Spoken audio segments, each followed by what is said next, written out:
One's own happiness is as important as anyone else's, but it is not any more important. This feature of utilitarianism is usually called its attitude of generalized benevolence, which differs from both altruism and egoism. The relations between utilitarianism and egoism was seen clearly by later thinkers. However, when Bentham propounded utilitarianism, critics felt that he had elevated human selfishness to the status of a moral principle. Utilitarianism critics felt that he had elevated human selfishness to the status of a moral principle. Utilitarianism then elaborated and clarified their concept of pleasure to include general happiness in it. However, this was seen as unconvincing. John Dewey argues there is, accordingly, no direct road from individualistic hedonism, private pleasure, to universalistic hedonism, general pleasure. Happiness is always a particular condition of one particular person whose happiness is desirable and to whom. Because my happiness is intrinsically desirable to me, does it follow that your happiness is intrinsically desirable to me? Indeed, in the hedonistic psychology, it is not nonsense to say that a state of your feeling is desirable to me. While recognizing the difficulty involved in the transition from individual happiness to general happiness, utilitarians argued that human beings are not utterly selfish and indifferent to the happiness of their fellow men. This is so because sympathetic and social feelings are naturally ingrained in human character. Further, men become enlightened in some degree due to education and culture. These factors enable men to transcend their egoism. Concept of happiness. Critics also found fault with utilitarianism for what they regarded as its vulgar conception of happiness. Responding to such criticism, Mill observes that is seeming to imply that life has no higher end than pleasure. Utilitarianism is a doctrine worthy only of swine. Mill says that the accusation supposes human beings to be capable of no pleasures except those of which swine are capable. He introduces a distinction between higher and lower pleasures, with higher pleasures including mental, aesthetic, and moral pleasures. Higher pleasures differ from lower pleasures not in degree, amount of pleasure, but in kind as a different order of pleasure. He also says that to do as you would be done by and to love your neighbor as yourself constitute the ideal perfection of utilitarian morality. In this way, he includes the Christian golden moral rule in utilitarianism. Utilitarians argue that happiness or utility is the only end that people seek. This view fails to explain many aspects of human conduct. It does not explain the selfless care of parents for children, the sacrifice of soldiers for their comrades in arms, and the asceticism of saints. Utilitarians try to explain these examples by saying that some people derive happiness by making sacrifices for others. However, acts of sacrifice and altruism cannot be explained as attempts at deriving personal pleasure. In such acts, people sacrifice personal happiness for their other ends. Thus, people value other things as ends in themselves and not as means to happiness. Measuring happiness.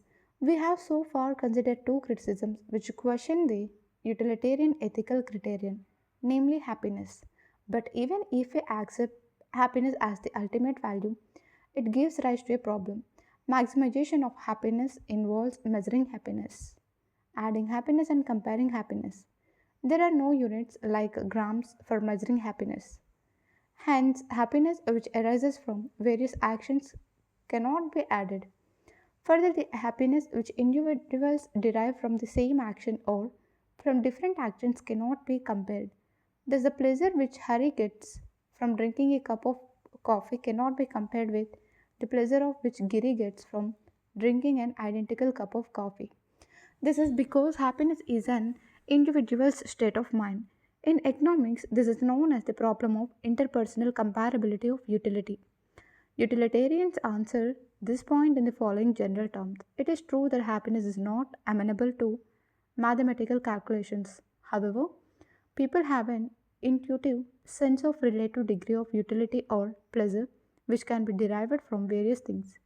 Everyday human decisions involve comparing pleasure or happiness or utility. Utilitarian doctrine involves ranking of different human pleasures and taking a broad view of the circumstances in which they will be higher or lower. Untenable results of utilitarianism. We now turn to a different type of problem which utilitarianism involves. Philosophers have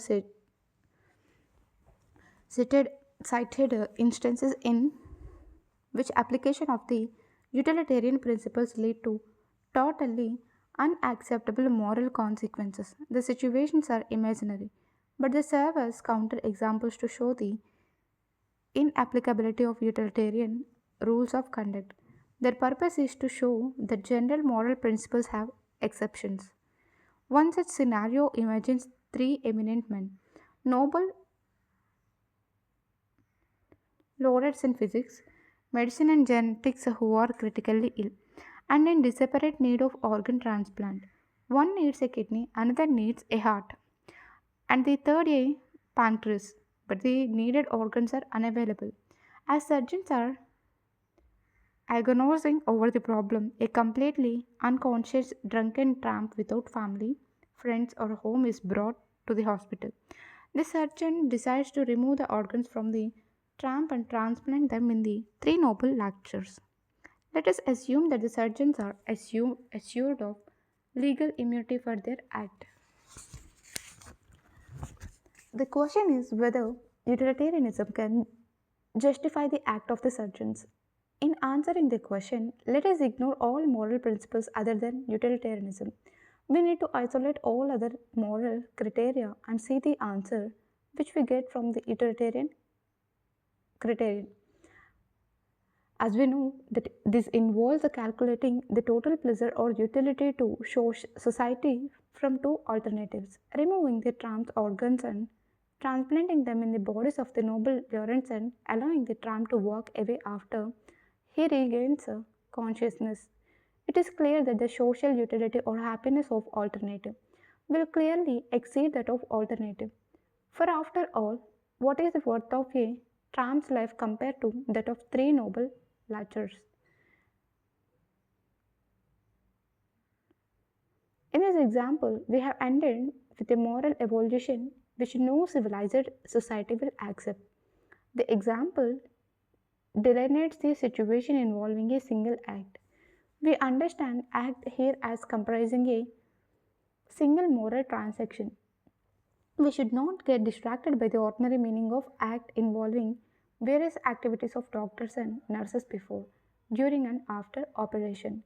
The situation which this example depicts is known as act utilitarianism. Act utilitarianism refers to the moral evolution of individual actions. Obviously, when utilitarianism is applied to individual acts, it yields unacceptable results.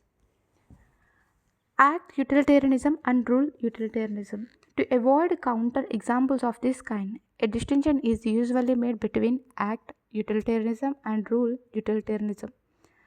Act utilitarianism, the version of Bantham, says that every action must accord with the greatest happiness principle. Rule utilitarianism, which Mill mentioned, says that one should act in accordance with those rules of conduct that are most conducive to the greatest happiness.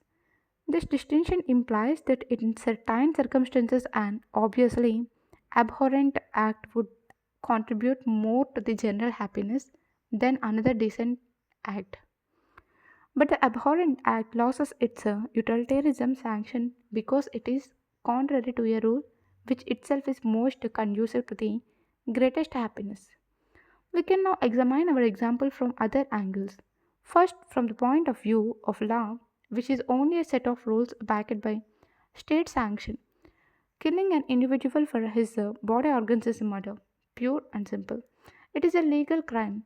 Even if the surgeons can escape the law, they are guilty of a grave breach of morality.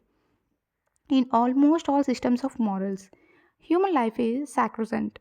Moreover, surgeons are bound by the Hippocratic Oath, which prescribes that a physician should only help a patient and never harm him. Even if they want to help the noble lauders, it cannot be at the cost of another human being. The example contains an element of moral dilemma.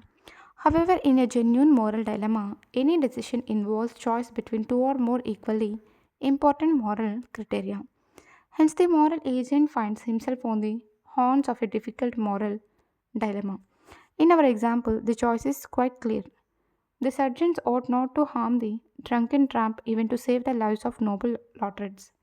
Before leaving the example, we can restate rule utilitarianism. Men have to be guided by general rules, and the only acceptable criterion for general rules is a utilitarian one. Act in accordance with those rules which, if generally acted upon, will lead to the greatest happiness. A rule utilitarianism is immune to the type of counter examples which can be easily brought against act utilitarianism because it can explain always in terms of utility why some actions are forbidden in general even if they satisfy the greatest happiness principle. Thank you.